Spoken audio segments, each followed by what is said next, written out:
आज जिस विधानसभा सीट की हम पहले बात करते हैं वो है पातेपुर विधानसभा। ये वैशाली जिले में है और उजियारपुर लोकसभा में पातेपुर की विधानसभा सीट आती है। फिलहाल तो यहाँ बीजेपी का कब्जा है, लेकिन क्या हमेशा से ऐसा रहा है? पातेपुर का मिजाज क्या रहा है? चलिए टटोलते हैं पातेपुर के मिजाज को। रंजन जी, अगर पातेपुर को आप स्कैन करते हैं तो स्कैनर क्या दिखाता है? इस सीट का मिजाज क्या रहा है? देखिए, जब पातेपुर विधानसभा को आप स्कैन कीजिएगा तो एक दिलचस्प इतिहास दिखता है आपको। यहाँ पर ये इतिहास बहुत ही रोचक है, इंटरेस्टिंग है।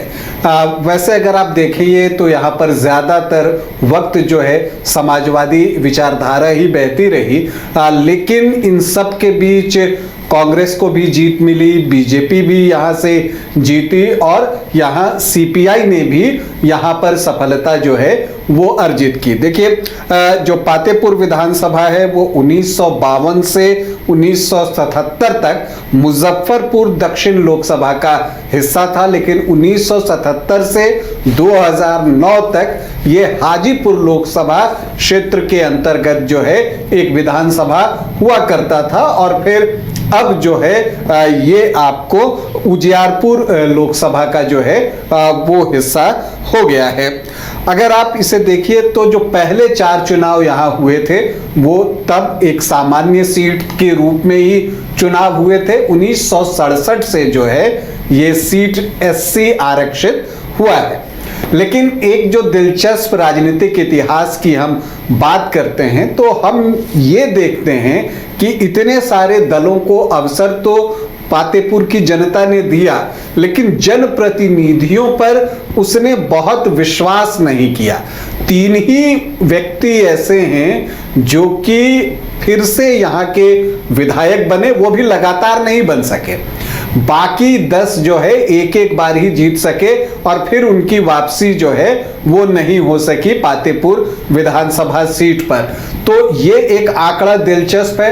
एक और चीज दिखती है, अगर आप 1995 से देखिए या और पीछे आप चले जाइए 1969 से देखिए तो किसी को भी लगातार 2 जीत नहीं मिली है। इनफैक्ट एक ही व्यक्ति हैं पलटन राम, जिन्होंने कि लगातार चुनाव जीता है 1967 और 1969 में। इसके अलावा विधानसभा का पहला चुनाव 1952 में हुआ था और तब से कोई भी जो है लगातार 2 बार जीत पातेपुर में हासिल नहीं कर सका है। तो ये जो आंकड़ा है वो बहुत दिलचस्प है, ये रिकॉर्ड भी बहुत दिलचस्प है। तो उस रिकॉर्ड को अगर आप देखिए यहाँ पर तो उस हिसाब से जो बीजेपी के विधायक होंगे उनकी धड़कनें तेज हो रही होंगी। दूसरी तरफ आरजेडी चाहेगा कि ये जो रिकॉर्ड है वो बरकरार रहे, लेकिन क्या होगा ये समय बताएगा। लेकिन एक और चीज है, यहाँ पर एक राइवलरी भी देखने को मिली 2 प्रत्याशियों के बीच में। 1995 से लगभग 2.5 दशक तक ये राइवलरी चल रही महेंद्र बैठा और प्रेमा चौधरी के बीच में, जिसमें एक बार महेंद्र बैठा जीतते थे तो एक बार जो है वो प्रेमा चौधरी जीतती थी। तो ये सब कुछ यहाँ पर देखने को मिला। लेकिन जो पिछला चुनाव हुआ था 2020 में तो ये दोनों प्रत्याशी मैदान में नहीं थे। पातेपुर में अब तक 19 चुनाव हुए हैं, जिसमें कांग्रेस को 3 बार सफलता मिली है। आरजेडी और जनता दल भी इस सीट को 3 बार जीतने में कामयाब रहा है। बीजेपी, जनता पार्टी और एसएसपी को 2 बार सफलता मिली है। तो एलजेपी, सीपीआई, पीएसपी और सोशलिस्ट पार्टी को एक बार यहाँ पर कामयाबी मिली है। यहाँ पर 1952 में नथुनी लाल महतो जो हैं सोशलिस्ट पार्टी के, वो पहले विधायक बने थे। कुल 13 जो है प्रत्याशी हैं, उन्होंने ये 19 चुनावों को जीता है, जिसमें पलटन राम 3 बार चुनाव जीते हैं, महेंद्र बैठा और प्रेमा चौधरी भी 3 बार जो है इस सीट को जीतने में कामयाब हुए।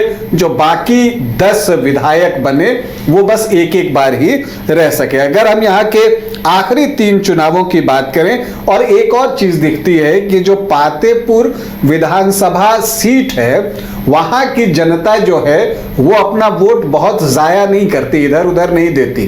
वो 2 प्रत्याशी चुनती है और उन्हीं को वोट करती है। पिछले 3 चुनाव से ये चीज देखने को मिली है। 2010 में अगर आप देखिए तो यहां पर महेंद्र बैठा थे, बीजेपी के प्रत्याशी थे, आरजेडी से प्रेमा चौधरी थी और यहां पर कांग्रेस से भी प्रत्याशी थी, लेकिन वोट मुख्यतः जो है बीजेपी और आरजेडी के बीच ही रहा। महेंद्र बैठा को 53,762 वोट आए, 46.79%, और जो प्रेमा चौधरी हैं उनको 37,095 मतलब कि 32.29% वोट उनको मिले। बबीता देवी जो यहां कांग्रेस प्रत्याशी थी उनको सिर्फ 3,946 वोट मिले, 3.44%, और एक निर्दलीय संजय पासवान को 4,263 वोट, 3.71। तो मुख्यतः जो वोट पड़े वो बीजेपी और आरजेडी को ही पड़े। और पहली बार जो है यहां कमल खिला 2010 में, जब महेंद्र बैठा ने प्रेमा चौधरी को 16,667 वोटों से पराजित किया। इसके बाद 2015 आता है। उस वक्त जेडीयू जो है वो आरजेडी खेमे में चला गया था, कांग्रेस वहां साथ में थी। तब भी महेंद्र बैठा और प्रेमा चौधरी के बीच में ही मुकाबला हुआ और महेंद्र बैठा को 55,087 वोट मिले, मतलब 37.57%। मतलब कि 2010 में देखिए जो 46.79% थे, तो वहां से 9.5-10% वोट जो है इनको कम मिले, तो प्रेमा चौधरी को मिल गए 67,548 वोट, मतलब कि 46.07% वोट। तो आप अगर बबीता देवी जो कांग्रेस प्रत्याशी थी 2010 में, उनके 3.5% और 32.29% प्रेमा चौधरी को जो 2010 में मिले थे, उनको ऐड ऑन करें तो वो 35-36% पहुंचता है। और जो 10% वोट बीजेपी का कब हुआ, वो शिफ्ट हुआ प्रेमा चौधरी की तरफ। और वो वोट क्यों शिफ्ट हुआ? क्योंकि जेडीयू आरजेडी के साथ था, तो वो अपना जो उसका परंपरागत वोट है वो लेकर आरजेडी की तरफ शिफ्ट हो गया और प्रेमा चौधरी यहां पर 12,461 वोटों से जीती।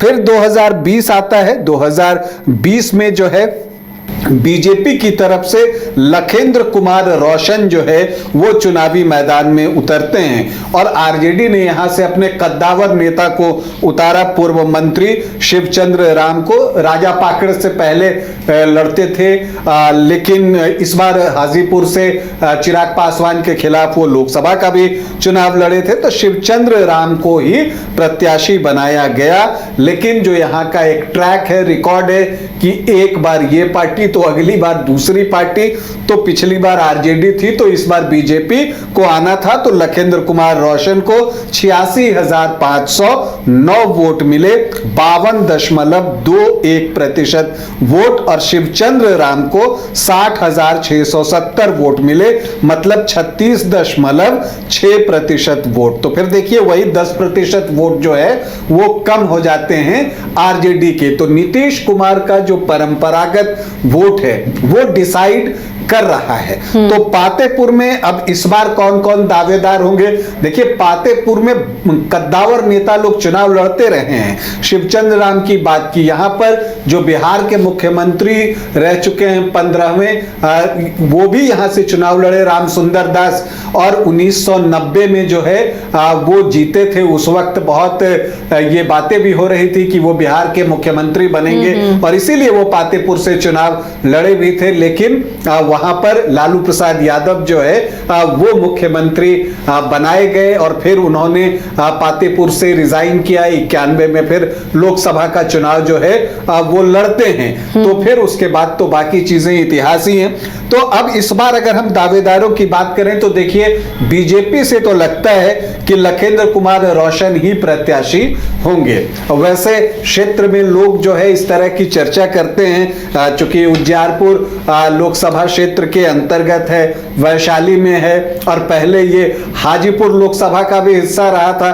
तो लोग चर्चा तो चिराग पासवान की भी करते हैं, लेकिन चूंकि ये मार्जिन बहुत ज्यादा है, लखिंदर कुमार रोशन ने 25,839 वोटों से चुनाव जीता है, और प्लस वो बीजेपी एससी मोर्चा के प्रदेश अध्यक्ष भी हैं, तो मुझे लगता है कि उनको ये सीट जो है लड़ने के लिए फिर से मिल जाएगी। हाँ, अब देखना यह है कि आरजेडी से कौन चुनाव लड़ते हैं, शिवचंद्र राम ही लड़ेंगे या वो राजा पाकड़ की तरफ फिर जाएंगे।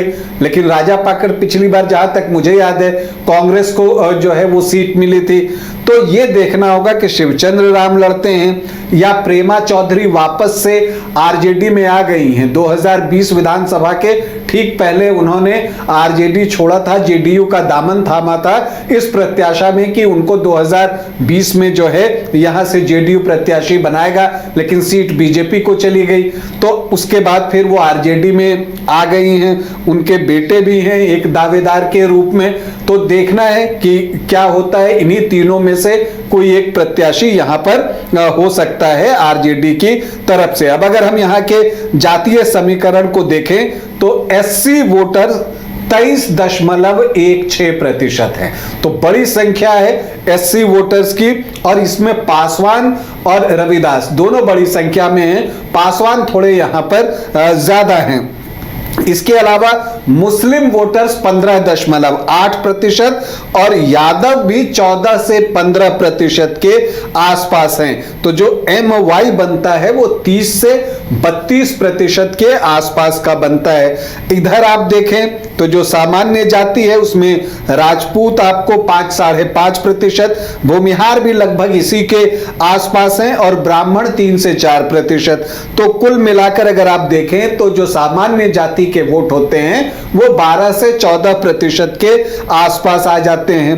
कुर्मी, कोयरी, धानुक जो केकेडी है, अगर उनको आप जोड़ें तो वो 10 से 12% आता है। नीतीश कुमार का कोर वोटर है तो वो आते हैं, और वैश्य जो है वो 8 से 9% हैं। तो जो एनडीए का फोल्डर है जब उसको भी आप देखिएगा तो वो 30 से 32% के ही आसपास आता है। तो दोनों वहीं खड़े हो जाते हैं।